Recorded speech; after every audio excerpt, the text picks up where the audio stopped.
orasyon upang hindi ka maamoy ng masamang nilalang. O Panginoong Diyos na tagapagtanggol, ikubli mo ako sa anino ng iyong kapangyarihan. Takpan mo ang aking katawan at kaluluwa upang hindi ako makita ni maamoy ng masasamang espiritu.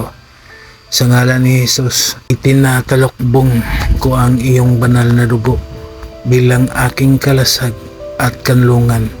Naway tanging ang iyong liwanag at kabutihan ang makita at maramdaman sa akin.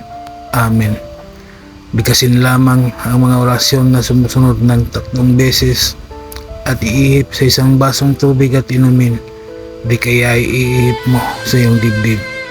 Sator Aripo Tinit Opera Rotas Cross Setre Espiritu Sintarum Cross Setre Espiritu Sintarum Cross Setre Espiritu Sintarum.